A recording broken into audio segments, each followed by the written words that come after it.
Hello and welcome to another tips and tricks video with me, Jeff In Control Robinson over at evilgeniuses.net. Hope you guys are enjoying your stay. Of course, there's a lot of videos going out from all the players.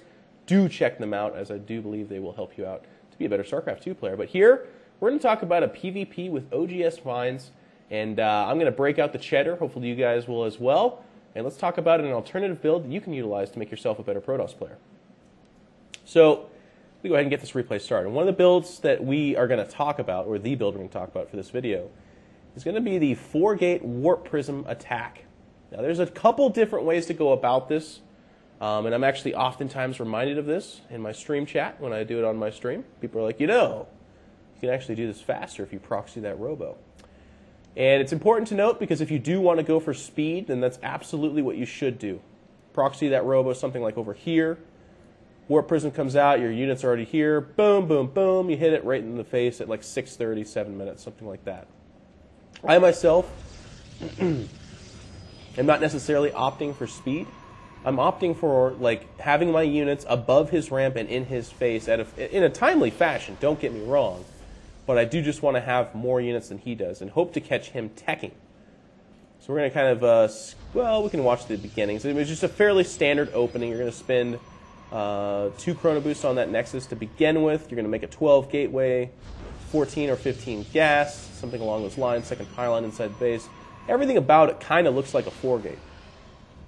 And we actually kind of want it to look like a 4-gate because most players' reaction to a 4-gate is not necessarily to get tons and tons of units. That's not really how people approach it at the higher level, but probably, again, if it's at the higher level, most people are going to emulate it even at the mid and lower level as well.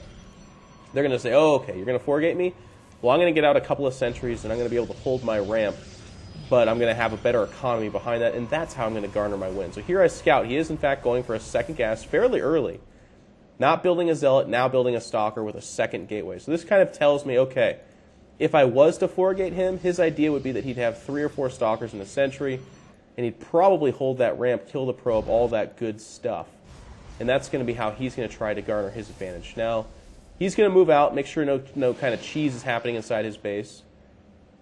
And then he's going to push out. Because, again, the whole idea behind this 4-gate style defense is look where his chrono boost is going. It's going on the gateways to make sure he has more Stalkers than I do. And he's just going to hold the front of his base. There's that sentry just kind of as a safety measure. But behind that, he's going Twilight Council. So this is very much so a pretty standard opening from him. And it's very indicative of a guy who thinks he's facing a potential 4-gate. And finally with the Dark Shrine here in a moment. Meanwhile, back at home for my build, let's kind of walk ourselves through this. You'll be like, oh no, we didn't see what you were doing. What's the point in that? But actually, it's really not that complicated. We went 1 gateway. Everything looks like a 4-gate. There's chrono boost that's saved up. I'm on 1 gas, 2 pylons. Excuse me. And when he leaves the base, he's thinking 4-gate because everything about that looks like a 4-gate. And 4-gate's the more common build. That's just what people face on a regular basis.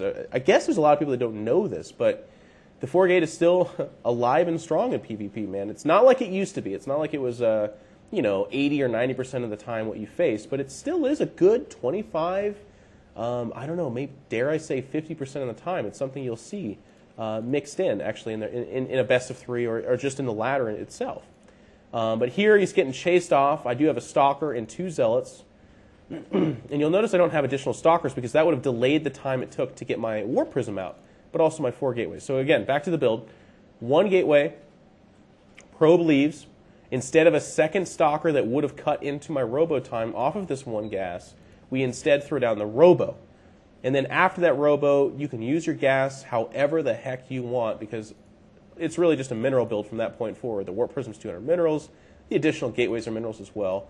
I do recommend prioritizing gateways ahead of units, and still you can trickle out some probes. You'll notice this is not the 4-gate economy, right? We've got actually 18 probes. There's 2 more than the usual, and that's okay. That's pretty okay.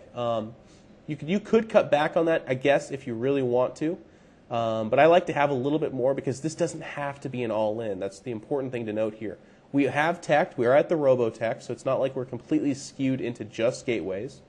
And while we're just on the 1 gas, we still can't afford to build a probe every once in a while. Not consistently, mind you. Not like this is a macro build, because it's not. Let's be honest. But it's nice because actually we see we're facing a DT build, but with that Robo, we actually already have the stuff necessary to go ahead and defend against that attack as well. But again, let's go back to that Warp Prism attack. So the gateways are kind of finishing.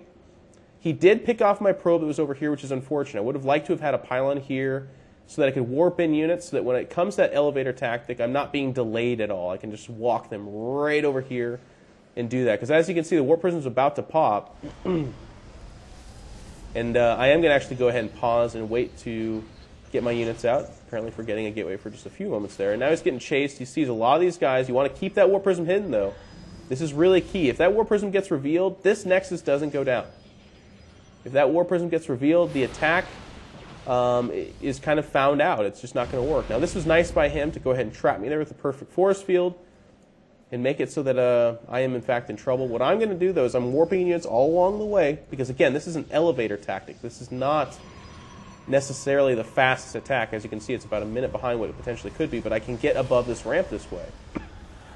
And, again, because the Warp Prism's been hidden this entire time, we're getting little things like an Observer and even the Nexus itself. And now I just have too much stuff. Okay, so let's pause here, because obviously he's dead, right? There's just no chance in hell.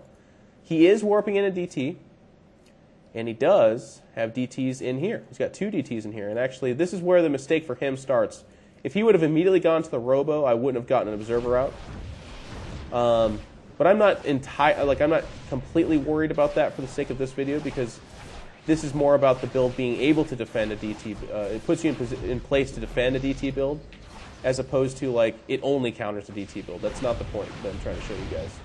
So yeah, he could have done things a little bit differently and technically won the game, but I want to show you how this is executed so that you can utilize that for yourself in the future. So again, there's a couple different versions of this. I need to give credence to that. And there is the fast version where we're not spending time warping in outside of his base. We have the 4 guys in the Warp Prism. We land it, we warp in 4 more, and it's bang, bang, bang. It's as fast as we possibly can get in his base with units. And that should hit at about 6:30, so you cannot spend time dilly-dallying across the map and warping in units or trying to not be spotted by him. You have to set that up a lot earlier, and a proxy robo can help out with that travel time as well. Or there's this style where it's basically saying, I'm going to keep it completely hidden, so your guess as to what I'm doing is going to be things like an Immortal Bust or perhaps Blink Stalkers. But you are not expecting that Warp Prism, and when I get inside your base, I'm going to have the 4 guys in it. I'm going to have like 5 or 6 guys below, and I'm going to warp in 4 guys. You're going to have a full army inside your base, making your sentries completely pointless. So if you can catch a guy making 2 or 3 sentries, you're going to win the game. This Vines actually only had 1 sentry, but he was teching to Robo, he was teching to DT, and he was expanding, all because I did a good job of hiding my strategy. And in that situation, I was able to survive the DTs by getting an Observer out while having killed everything that he has and putting myself in a place to win. So, guys, that's an idea you can have back at home. There's obviously going to be the other builds you want to be working on, like the 4-gate, and then more like the macro builds as well. 2-gate expand, 2-gate robo expand, 2-gate speed warp prism that we see from like Liquid Hero. All that good stuff. And you know what? I'm pretty sure there's going to be videos on that if there haven't been already. Stay tuned, guys. I'm going to be your go-to man for making you a better Protoss player. I'll see you soon.